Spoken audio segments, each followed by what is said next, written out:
Tracey Ferrant here. So journaling based on a video I saw in relation to men, women, boys and girls, and about attracting the wrong or right attention.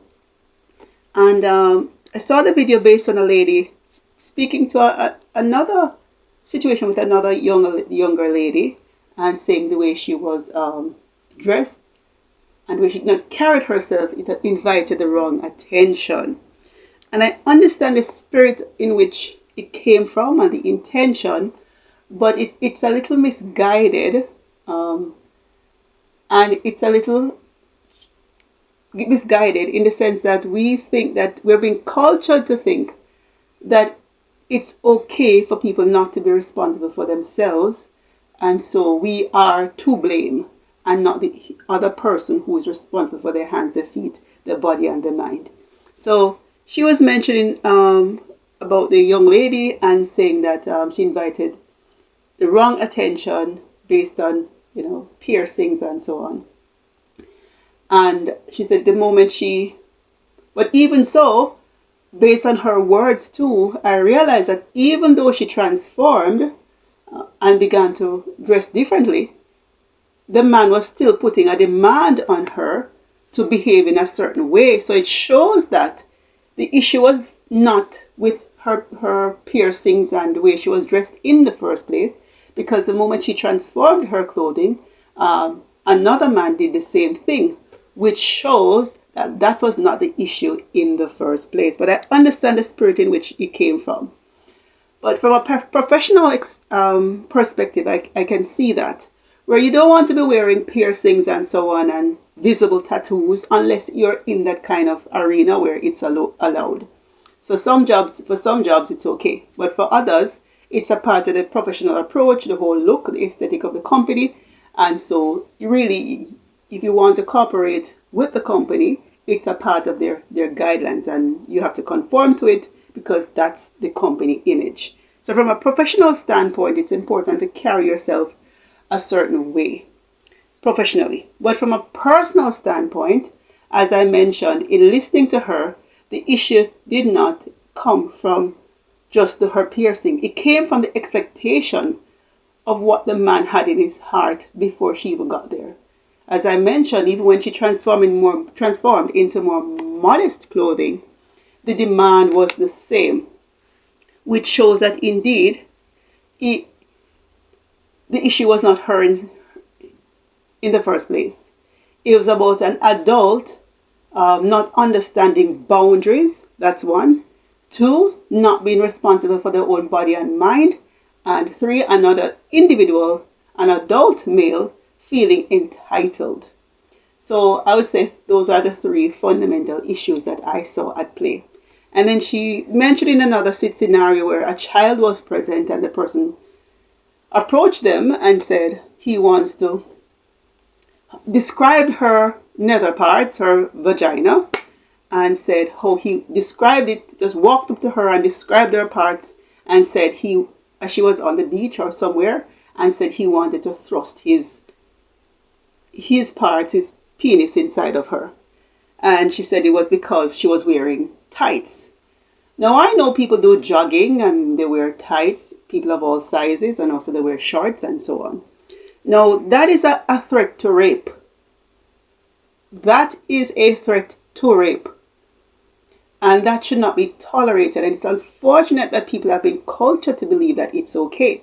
As I mentioned, from a professional standpoint, I can understand it. But from a personal standpoint, it speaks to people and a group of men on the beach or in the bar, and certainly not all men, but the ones who feel entitled, the ones who have no sense of boundary, the ones who feel that they don't have to respect women, girls. And it's a part of how they are cultured. Men will be men, boys will be boys, and they have a sense of entitlement. And so it's very important to establish those, to remove those cultural misinformation and misguiding people and making people feel entitled. Doesn't matter if it's been done 100 years or just 10 years ago. It doesn't matter which country, I believe. It doesn't matter. It doesn't make it okay. And so people need to reculture themselves, and society and government and social groups, whether it be the church, whether it be men's group, whether it be a sports group, whether it be an education system, need to reculture people and to let them know that this is not okay. You don't have to tolerate it if you are the recipient. And secondly, you're not entitled to force this behavior on this person, because it's a scary situation to be in, where a stranger just walks up to you and starts describing your body parts and saying he wants to thrust his penis inside of you. That is a threat to rape. And so it's not to be tolerated or to say that you are at fault. It doesn't matter. I know a young lady, as a young child, about 10 years old. She was in her shorts, a kind of gauche shorts below her knees, kind of baggy gauche shorts below her knees, and a t-shirt. I don't even know if the child had breasts at the time. And a man did the same thing to the child. Approached the child in a bus. The child was on a bus, and he said the same thing to the child, what he wanted to do with the child. So, one, she was a child, and two, it was a threat to rape. So, you see that it had nothing to do with clothing. It had to do with the individual and the character of the individual and how they manage themselves as they move through life. So, while we're not responsible for people, however, government, society, social groups, sports groups, education system can help to reshape society instead of tolerating these behaviors as okay. And so you have to hit the foundation, not just the symptom, or addressing outcomes, but hitting where it stems from, which is wrong cultures, wrong sense of entitlement, tolerance by people, or belief in being subjected, that we have to be subjected to those behaviors, and make excuses for adults. Whether it be a grown adult or a young adult, it does not matter. It's not okay.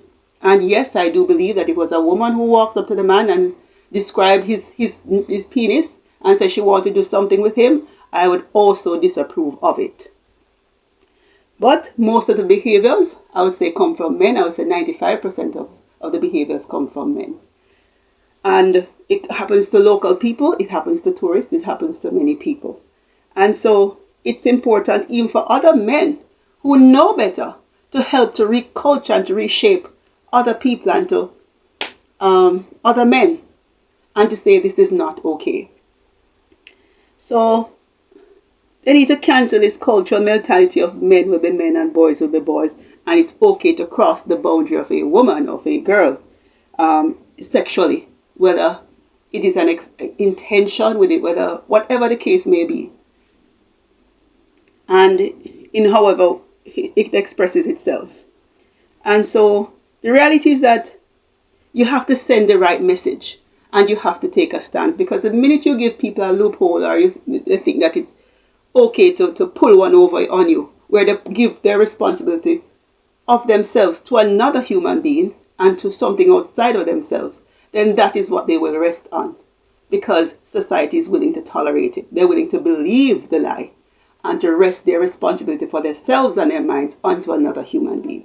So you have to send the right message that it's not okay. A part of being a man, a responsible mature man or a responsible young man, is you have to manage yourself, and you cannot as a man be wanting to rule another person, whether it's a woman, whether it's a child, your son or your daughter, or in a classroom or in whatever field, or to lead just other adults, and you don't have rule over your own self, over your own body and mind. And so it's important for men to have a sense of, because your power cannot just rest in whether abuse or crossing boundaries or wanting to have dominion over people when you don't have any dominion over your own body and mind, because that's where it starts. And so it's important to lead yourself first, and to guide and to discipline yourself, and to find mutual adult relationships that are consensual, mutual adult relationships, and those are the healthy behaviors you want to promote.